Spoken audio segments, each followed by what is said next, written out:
ব্যাপার ছিল এই মুহূর্তে আপনারা দেখছেন ফায়ার অনেকটাই কন্ট্রোলে আছে এবং যেটা এই মুহূর্তে ফায়ার ব্রিগেড এত সুন্দর কাজ করেছে যে ফায়ারটা কন্টেন হয়ে গেছে, এটা ফার্দার স্প্রেড আউট করার কোনো এই মুহূর্তে সম্ভাবনা নেই।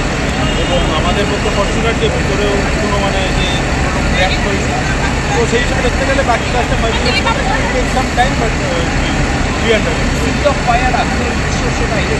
এখনো পর্যন্ত ওটা তো ফরেন্সিক করে বলা যাবে, এখনো পর্যন্ত বলা যাবে না। আনলেস ভেতরে ফায়ারটা বন্ধ হচ্ছে, এক্সটিংগুইশ করার পরেই আমাদের ফরেন্সিক গিয়ে ওটা ফরেন্স করে বলতে পারবে।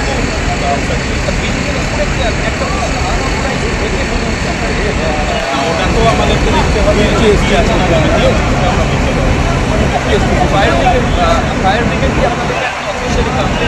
সাইডে ঘুরে কাজ করবেন। তারপরে আমাকে ঢেলছি কেউ আটকে নেই, আমরা ডেপুটি কমিশনার নিচ্ছিলাম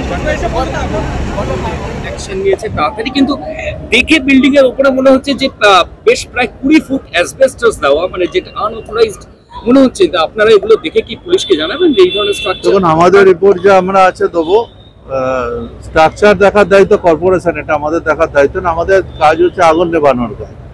আগুনের পয়েন্টে যা যা আছে আমরা সেটা দেখব, সেটা পরবর্তী সময় আমরা দেখে নেব যে আগুনের পয়েন্টে কোনো ওদের কিছু ছিল কিনা, লাইসেন্স আছে কি না আছে, ওগুলো দেখে নেব।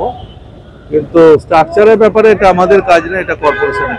লাস্ট কোয়েশ্চেন, এই পার্ক স্ট্রিট এখানে স্টিফেন কোর্টের মতো আগুন 2010 সালে হয়েছে, 43 জন মারা গেছে। এরপরেও আজকে একই রকমের পরিস্থিতি, সেই বহুতল, সেই ধোঁয়া, যদিও পুলিশ দমকল সবাইকে ইভ্যাকুয়েট করেছে। তো এই নিয়ে ফায়ার ব্রিগেড আপনারা কি ভাবছেন? এই পার্ক স্ট্রিট শেক্সপিয়ার সরণি, এখানে তো একের পর এক ঘটনা ঘটছে।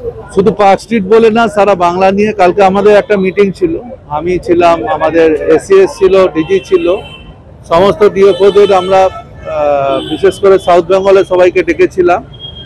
আমরা যেটা কালকে যেটা মিটিংয়ে করে সবাইকেই সেটা বলেছি যে ভালো করে সবাইকে দেখতে। আমাদের লোকেরা খুবই কাজ করে, তার মধ্যেও কিছু কিছু মানুষ আছে তারা ভুল করে, সব মানুষের কথা বলবো না, কিছু মানুষের এটা থাকে। এই আগুনের পরিস্থিতিটা যদি একটু বলেন, এই মুহূর্তে আপনার কাছে কি রিপোর্ট আছে? আমার কাছে যা রিপোর্ট ছিল, আগুনটা হয়েছে, আমরা সঙ্গে সঙ্গে অ্যাকশন নিয়েছি। সকালবেলা প্রথমেই যখন খবর কন্ট্রোল থেকে আমি পাই, সঙ্গে সঙ্গে আমি ডিজি থেকে শুরু করে সবাইকেই, ডাইরেক্টর সবাইকেই বলেছি, ডাইরেক্টরকে পাঠিয়েছি এখানে।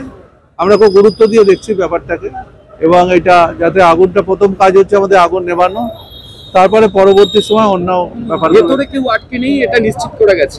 সেটা এখনো পর্যন্ত যা খবর পেয়েছি, কোনো আগুনের উৎস দমকল খুঁজে পেয়েছে? এখনো উৎস পাওয়া যায় না, এইভাবে এনকোয়ারি ফরেন্সিকের না হওয়া পর্যন্ত এটা পাওয়া যায়। অনেক ধন্যবাদ।